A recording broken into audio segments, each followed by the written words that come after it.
Do you believe in ghosts? Have you ever felt a presence? Can you see dead people? I'm Lexi, and this is Delightfully Different.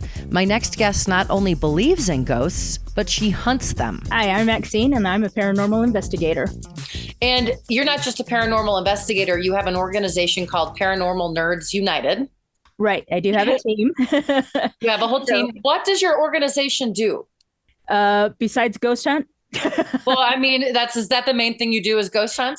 Right. So we also do public events that we gear towards the younger crowd, because there's a lot of teams in the state that do public events as far as like paranormal events. But the majority of them, you have to be 18 and up. Really? Uh-huh. So I was with a previous team, and then I'd left there. So I was trying to figure out my niche and, like, what am I going to do? So I knew tons of people that had kids that were interested, always watched, ghost hunters. There's so many shows out there now that, especially YouTube, you can't get away from it. They're all over. So I was like, you know what? Let's start doing events, but gear it towards the younger crowd and teach them actually how to use the equipment. So instead of just, taking them out and letting them wander and ghost hunting their own, we gather them all together at the beginning. We'll teach a specific equipment, like the REM pod will show how it works, how the static electricity sets it off. The recorders, what we use the recorders for, how we get EVPs and different voices on them. So we'll teach them the different equipment and what not to do.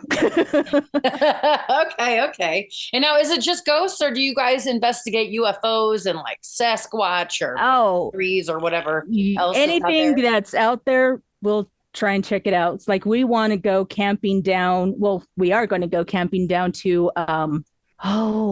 brain fart. Skinwalker Ranch. Thank you. You're welcome. Yeah, so it's called UFO something campground. Yes, I saw that. Yeah, it's right next to it. So we're going to head down there this summer and go camping and see what we can find. I'm excited for you. I tried to get them to talk to me, but they said that they would not have a conversation with me. Oh no, they won't do anything. We've driven to the gate. I've driven up there and to Skinwalker Ranch or the UFO camping site? The Skinwalker Ranch. Okay. So you can drive up to the gate, but that's, as far as you can go. Right. But what's interesting is I don't know if it was the energy of just me being there, and I was like, ooh. But we left, and because Fort Duchesne's just right there. I mean, it's not that far at all. And we stopped off at the gas station, and I got out of my car. My necklace didn't snag on. I was wearing a turquoise necklace. It didn't snag on anything. It didn't break in the clasp area. It's like something took scissors and just cut it on the side, because all of a sudden I'm walking in and my turquoise just starts falling. And I'm like, what the? Well, it's interesting. My fella, when during COVID, we became obsessed with the TV show, and he decided that he was going to go sleep there for the night. So he ended up on Skinwalker Ridge and actually stayed the night there all night. And he didn't see anything or experience anything, but he drove onto the reservation land and ended up making friends with some people there. And they told him a whole bunch of stories about stuff that they had seen. They were concerned about him going to sleep up there for the night. Oh, I bet. Yeah. So it'll be safer. He was by himself. So I feel like you'll be safer with a group of people. There's no way I'd go by myself. I feel like you just freak yourself out if you're by yourself. But, 100%. Do you believe in, you believe in ghosts because you've experienced them? Correct. What about UFOs? Have you experienced that or any of the other? I have seen stuff? Weird lights in the sky that I can't explain. Yeah. Unless we're up there to get really close, you don't know. It's just, just lights that you can't, it's not a plane. Right. It's not a satellite, because we've seen those enough that we know what they look like. Right. How they blink and, but yeah, I have definitely seen weird lights. What about like Sasquatch? or Bigfoot, whatever you want to call them. Go camping in the Uintas. We've actually gone camping out there not too far from Skinwalker Ranch. I was with him before, and I have seen weird lights in the sky. I was like, did you just see that light? I wonder what that was. Cause it was like a flash of light. I saw some weird stuff out there that also I had a couple drinks in me, so I can't take myself too seriously. Cannot confirm nor deny. Right, exactly. How did you get started doing this? Where did this all come from? I was always a little spooky dooky kid that, the 80s, we're all into crystals and checking out all that weird stuff. But then also just watching the TV shows, I was like, oh, that's just so cool. I can't believe they do that. Some of it's obviously so fake, but then there's some that you're like, okay. Right. But I didn't know there were the paranormal community the size that we have here. I had no clue that was even here. So I was driving home and there was a car in front of me that had basically their bumper sticker. Okay. So I was like, oh, okay. So I looked it up on Facebook and I reached out to him. I'm like, hey, do you actually go ghost hunting? And, they're like, yeah, we do public events. Here's our next event. Come out. I'm like, oh, sweet. You found your people. Right. So I went to the event and then I went to several others, and all of a sudden I'm on the team. When was the first time you experienced a ghost, or do you call them ghosts, or is there another word for it? Ghosts, spirits, When was the first time you experienced one? Oh, wow. Probably when my brother passed away. That'd be the most significant one. Okay. Because I could tell, because he'd still mess with me. Even after, he still kept messing with me. This totally sounds totally out there, but I was at work. So it'd been maybe a year after he passed away. And I was at work. I had a pen in my hand. So it was one with the cap that you take the cap off. Yeah. So the cap's on top, I'm just sitting there and whatnot. And I shit you not, the cap flew up and knocked me in the middle of the forehead. I had the pen still in my hand. And I was just like, Robert, leave me alone. I'm at work. Does he do it all the time? Is this something that's common now for you? Not so much. He does show up at events. He does, come and say hi. Okay. One of my people, she's a medium. So, for me, the energy kind of changes. Okay. And I'm like, is Robert here? And she's like, yeah, he's right. And I'll reach my hand out. She goes, yep, there you go. Oh, wow. That's interesting. It's pretty cool. Yeah. Do you think that people experience ghosts more if they knew them before? Like your brother? I know one time, I'm not a believer, but my father passed away a few years ago, and I swear I smelled him one day when I was sitting here. Mm-hmm. And I told my family about it. My sister said she smelled him once too. Is it more common for someone that you know to visit you? I think so. I think because same with my dad, the smell of coffee, because he drank black coffee and hot, and just the whiff of coffee coming through the house every once in a while is like, oh, hey, Dad. But I don't think it's so much necessary. How could I put it? You don't have to have somebody to have passed for you to experience it. Okay. Gotcha. How many people are in your group? What's the team made up of? I have 7 members. I'm the founder. We have Misty's our medium. There's 1, 2, 3. So there's 4 females and 3 males. So yeah.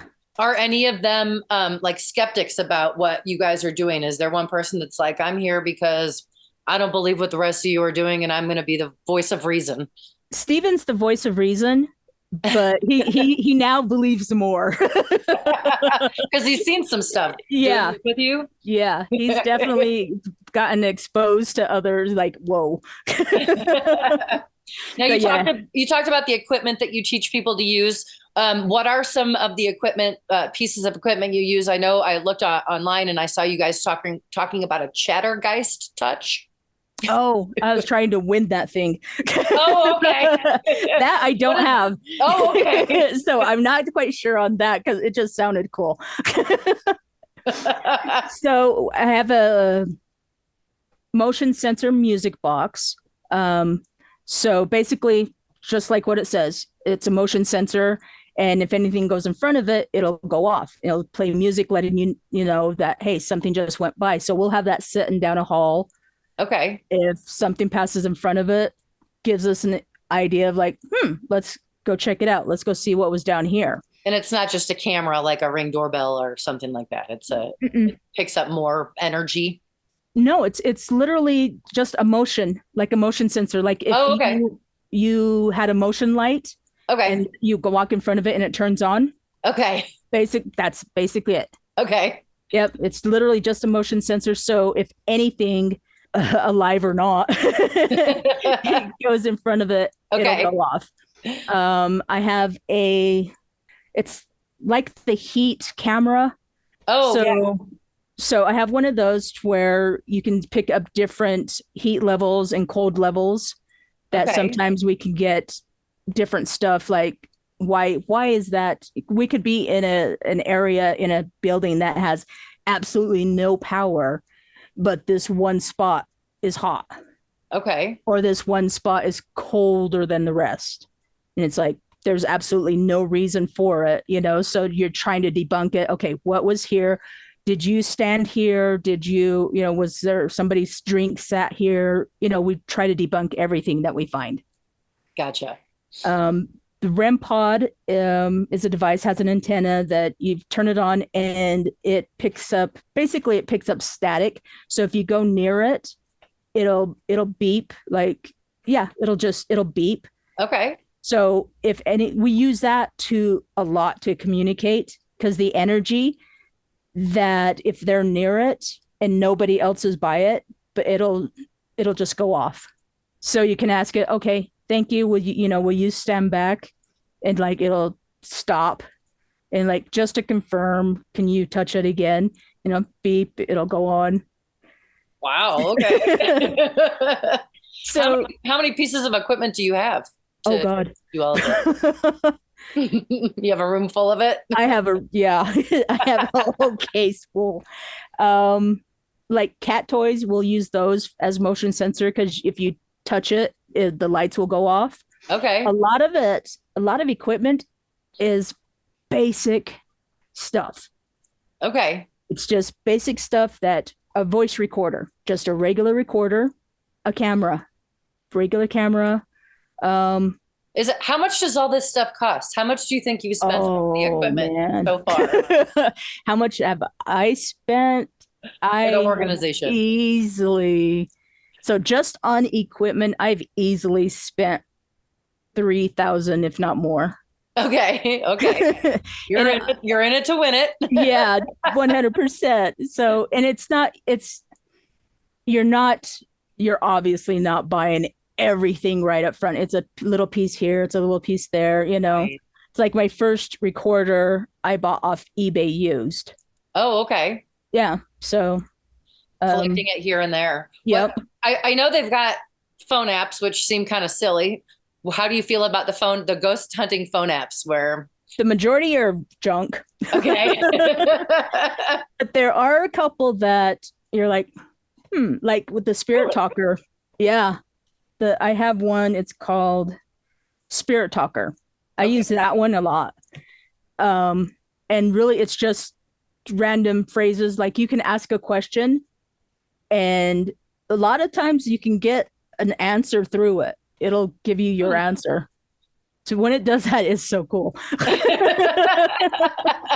We used one time messing around when I was hanging out with some friends, and it seemed silly, but it was also pretty fun and a little scary, because we were standing there and we were talking to whatever the ghost was on the thing, and somebody had a drink sitting on top of the car in the parking lot we were in, and the drink fell over, and we all swear that none of us did it. And we felt like it was possibly the ghost. But I'm like, you guys, it's an app. It's an iPhone app. Right. Oh, I don't know how real this is. And it's probably like, I did it. Right. It was me. Yeah, So it's just, your events, when I was looking online, it looked like you go to places that are haunted and you actually do a ghost hunt for these Correct. events and people pay to come join you. Correct. Yeah. And then I saw one that was at the Town Hub Theater in American Fork. Was that like a stage presentation that you did, or is that place haunted? That place is haunted. Oh, okay. So you were doing a ghost hunt there. Yeah, we were doing an investigation there. Okay. So the people, they came, and again, we did a presentation at the beginning, introducing ourselves and, you know, what you can expect, what you can't expect. Don't expect anything, if any, you know. Right. Don't hype yourself up, because majority of the time we're sitting in the dark talking to ourselves anyway. Just for that 5 seconds of, ooh. Right.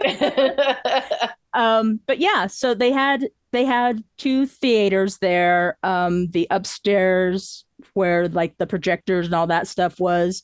So we had 3 little groups going. One was in one theater, one was in the other theater, and one was up into the projector area. So like with any of the events, I'll split them up into different teams. Like my team, I'll separate your group A, your group B, you know, so forth. Here's your 10 people. Here's your 10 people. Stay with your leads, and we will rotate. So at a location like Benson Grist Mill, that's, have you been out there? I have It's not. in Stansbury. Oh, no. So they have the original mill out there, the original grain mill, but they've also relocated like several like blacksmith cabins, other pioneer cabins, a barn. I've been there. Yeah. Yeah. So they have a bunch of different things that you can actually rotate to, you know, to check out. We'll go in one section with whatever people you have, and you'll investigate for about 45-50 minutes. And then, you know, we'll have a timer. It's like, okay, time to rotate, and we'll just switch, go to a next location. So they get to see the whole area. I'm Lexi, and this is Delightfully Different. Today I'm talking with Maxine, the founder of a ghost hunting team called Paranormal Nerds United. What did you see at the theater in American Fork? I didn't. My team next door, they had a shadow guy on the stairs. So not next door, but so like how the 2 different theaters. Okay. I was in the larger theater there, and in the smaller one, they had a shadow guy on the stairs, but next to the screen. And it looks like you separate. Well, there was the option to do an earlier one for younger people who might get scared easily. Yeah, we have done that. But it turns out they're gung ho. So I just have one big one now. But that one for Town Hub, because it was such a novelty, we'd never been there, and I think only one other paranormal group has ever been there. Oh, really? So I was trying to get as many people to check out the place as possible. So that's why I'd had 2 different events going on. Gotcha. Now, you said something about etiquette when investigating. What is some of the etiquette that I noticed that you politely asked the ghosts to touch the things? Is it etiquette like you would have with another person that you're speaking with? Correct. It's like just respect. 100% respect. Respect for each other. Respect for the possible spirits that are there. You know, we're just asking them, hi, we introduce ourselves. Like, hi, I'm Maxine. We'd like to speak with you tonight. If you'd like to come forward and talk to us, here's this device or here's this device. And is there anything you should never do when you're talking to the ghosts? Provoke. Oh, really? Like, I don't agree. Yeah, I don't agree with that. I think that's awful. Are you asking for trouble if you do that? Like you might get hurt? I think so. Okay. Because let's be honest, we don't know who we're talking to. Right. What we're talking to. They may have died under very bizarre circumstances. 100%. Yeah. Are you ever scared when you're doing this? Oh, yeah. Are you scared every time you're doing it? No. But sometimes just occasionally something has happened where you were like, oh my God. Yeah. Last year, the team and I went on, it was awesome. We went on this marathon ghost hunting across the United States. So we went across to Waverly Hills in Kentucky. We went to Indiana State Sanatorium, Beatty Mansion in St. Joseph, Missouri, and Ashmore Estates in Kansas. Illinois. Oh, Illinois. You went to Illinois. Kansas too. Yeah, we dropped off over to we were dropped off of went to Sally House. We hit all kinds of places. All the things. What happened there that was super scary? What was the scariest thing you saw? So all the locations had good stuff, nothing too bad. And I don't even want to say it was bad per se at Ashmore Estates, but the energy there, it was so, like they say, oh, it's heavy. I mean, you could have cut it with a knife. The energy was so thick there. Really? So first up, we set out our equipment and we're like, okay, let's do our thing. And I'm setting up, I think I was setting up the REM pod, and all of a sudden, like right in front of me, as if the cat would have been at my feet, we hear this meow, kind of a cat screech. Okay. And I look at Misty, I'm like, she's like, did you hear a cat? I'm like, yeah. We're like, so we called our host people, the owners or whatever, and we're like, could there possibly be a cat in here? They're like, no, the doors are shut. There's no way. We're like, okay. And I'm like, we would see it because it was like right here. She's like, yeah. I'm like, okay. So we let that go. And so we're doing our little question thingy, trying to get some answers, trying to get some lights to blink, And in the far end of the hall, we hear like just rattling, just kind of like stuff moving. And we're like, all right, cool. Shortly after that, Misty and Eliza just jump. And I turned and I was like, what's going on? Like this huge shadow just went by. I'm like, what? And the only reason I believe it 100%, because I know them and they wouldn't, just bull crap it. But Misty's a medium. So if she's like, I'm like, oh God. We gather our stuff. We go out into the hall. I'm like, okay, just get our composure back. We're getting into our heads. We need to stop. And we look down the hall and we see a bat. And I was like, oh, it's just a bat. And they're like, oh yeah, it was just a bat. So at Ashmore, they have this room where you can set your equipment, basically like a home base. You can put your stuff, and they have snacks and stuff that you can. They're prepared for you to come ghost hunt there. Oh yeah, 100%. Okay. So we're sitting in there. I'm like, you know what? Let's just go in here. We can still investigate. So we gain our composure back, chill out. And I'm sitting there. I'm all, you know what's weird? I'm like, I didn't see it, but you saw this huge shadow in her, huge shadow in their words. I'm like, a bat wouldn't be a huge shadow, and a bat would still be fluttering behind us if that's where it was. And they're like, yeah. I'm like, okay, it feels like it wants us to think it's the bat, and it wants us to go back down there. So we're just going through, thinking, okay, no, just settle down. So I put that my music box sensor in the hall, and I set the REM pod in the chair. So we're in the room, but I have the door open, and the hall's right there that goes throughout the building, and it's dark on the other end. So I'm like, Eliza, go put your recorder over on the REM pod. And she's like, you go put it. I'm like, no, we're right here. Just go put it. She's like, okay. So she goes, sets it down. She comes back. And so we're still talking and asking different things, still investigating. And about 10 minutes, I'm like, go grab it. Let's see if we got anything. Because we're sitting in there and we could totally hear talking as if people are having full conversations in the hall. Really? We couldn't distinguish what exactly they were saying, but you could hear them. Huh. I've never experienced anything like that. Wow. And I'm like, let's go see if we got it. And she goes, like, you go get it this time. I'm not going to go get it. You get it. So that we had the spirit talker on, So it was sitting on the table and I'm like, oh, okay. I grabbed the flashlight and I was being funny. And I walked out of the room and I flashed the light down the hall. And I'm like, you stay down there. And I grabbed the recorder. And no sooner that like, you stay down there. And I grabbed the recorder. It says, I'll get you. Oh.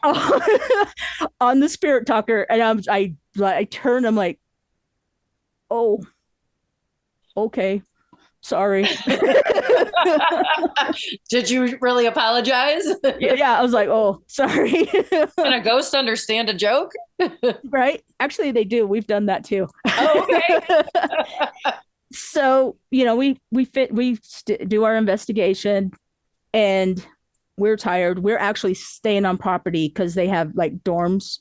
So we're staying on property. And I'm like, let's just come back because we'd been driving forever because we were on like this marathon. It was crazy. And I'm like, maybe we're just tired.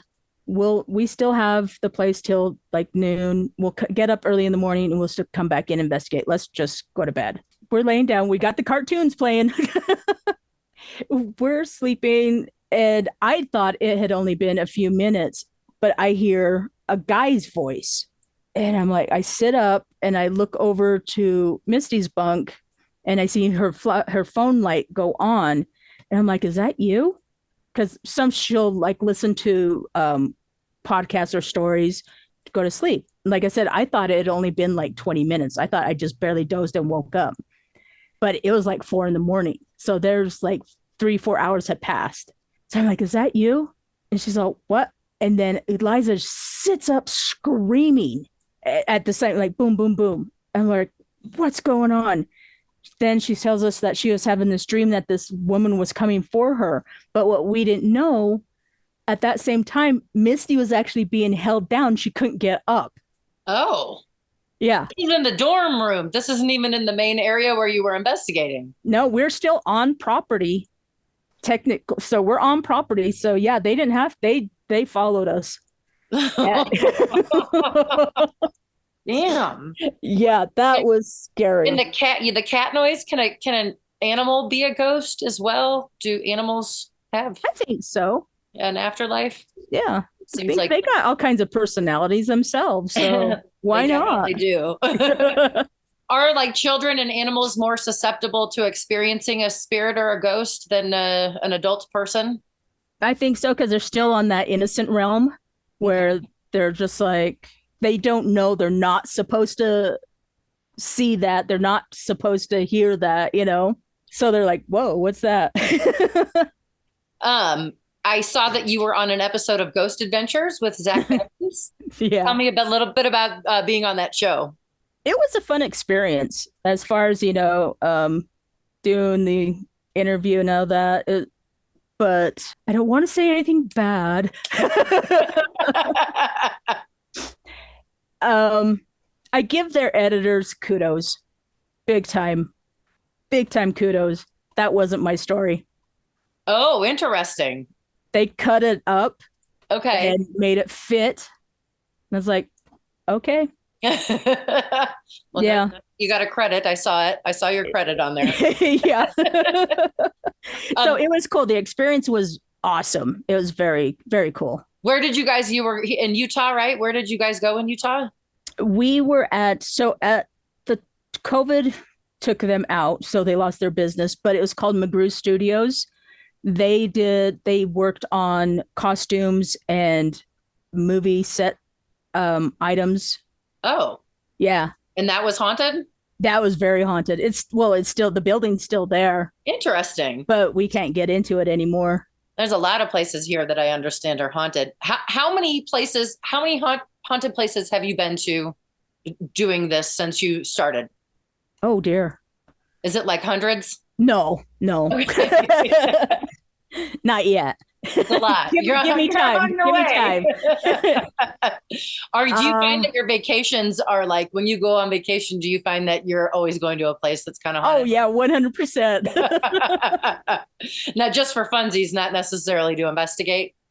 No, like if I'm on vacation, it's just for funsies, but still have the little, like I don't have to go bring my equipment. My phone has a camera, has a recorder, Right. has an app, so I don't have to take stuff. I have everything on my phone. Where it's fun. are, so besides here, where are some of the most haunted places? The the old Idaho tuberculosis hospital. Oh, really? Yeah, that one is a Interesting. good one. Goldfield Hotel, that's in Goldfield, Nevada. Okay. That one was very Very that haunted. that had a lot of action going on. Waverly Hills, I didn't really get too much out of it. It was just cool being there. Where is that? That's in Kentucky. Oh, in Kentucky. Okay. That's like one of the biggest, like everybody's, that's their journey. That's their, what do you call it? There's Zion. Yeah. A Utah Right. word. Yeah. Right. What about some of these movies that are based on real life haunts, like Amityville Horror and the one about the couple who are the medium and the ghost hunter? How do you feel about some of those movies? Are they exaggerated, or do you think that they're kind of real? I think to a certain extent they're real, but Hollywood also exaggerates it. They do need to sell some tickets. Exactly. The locations. So like Amityville Horror, which is funny that like that was my first horror movie when I was a kid when it came out. It was meant to be. Yeah, I was like, whoa. But you don't hear anything about it after that. After the 70s incident, there's Right. been absolutely nothing since there. And like the Warrens, they supposedly went in and got the picture of the little boy looking around the door. Is it real? It could be. I don't know. There's a lot of controversy with them also. They're not around anymore, but when they were, and they'd go to locations like Amityville Horror, the Conjuring House, they would go to all these places. Supposedly from other stories, they spoofed a lot of the stuff. So, Okay. but then also they're held high in high regard to a lot of investigators too. Interesting. Yeah. What do you say to skeptics? You'll find out. Okay. What does your family think about what you do? Do you have parents, siblings, significant other? What do they think about my siblings don't care. They're like, yeah, you're weird, whatever. Do they believe you? Do they go along ever? No, my nieces and my nephews, they've come. But my mom at first was not keen at all. Did it freak her out a little bit? No, I think just being raised, religious, not LDS, but still being raised religious. It's not something that you do. Yeah, I've noticed, not just ghost hunting or paranormal stuff, but I've had psychics on before as well. And I was not expecting negative feedback about stuff like that. But there are religious folks that really think that this is the devil's work and you mess with it type of thing. And I was wondering if you ever get that.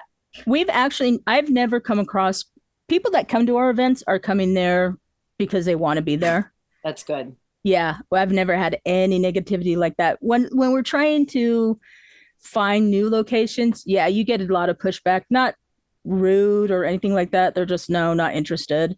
And when that building's haunted, it's like, just let me in, please. What is it about ghost hunting that attracts you so much to doing this and basing your life on it? God, I have no idea. I have no idea, honestly. It's just, Does it feel good, or do you like being scared? Maybe that's a little bit of both. That, because I'm pretty sure I started out like seeing, looking for my brother because he was like my everything. So you start out for a reason to, okay, is this real? What's really over there? What's going on? What are you doing? How do you come back and forth? Because I know you're not always here, but yet you can pop in and out. How do you do that? Why do you do that? Where do you go when you're not here? More curious than anything. Yeah, I think so. It's more curiosity of what is out there, because we're not it. We're not this is not the end. It's not even the end just as we're alive, because there's so many weird things on this earth that you can't explain. This is very true. Very true. Can anyone join your group? Are you looking for more people, or will you accept more people if you come across other people who want to be a ghost hunter? Right now, no. Right now, I've got a really good group. So, but you've got events coming up. Do you have some events coming up where people? I do. Yeah. What do you got coming up? So we've got. You're ready for this. I'm ready. So, the first one is on May 4th. Okay. So we're doing at Benson Grist Mill. Benson Grist, the reason I go there because it is so large that when you go into groups, and I can have more people come and enjoy themselves because there's not a lot of cross-contamination, because they'll be over in the barn, the other people will be in the mills. There's plenty of room to move around. Right. So a lot of my events go there. And also because you have to pay for locations. Yeah. Gotcha. They're the least expensive because it's anywhere from a couple $100 to several $100s to get into a place. Wow. Okay. Interesting. I did not. And I like to, yeah. And I don't want to charge a lot. I want to make it reasonable for people to come and enjoy themselves. Because usually if you're paying for your kid to come, you got to pay for you to come too. Yeah.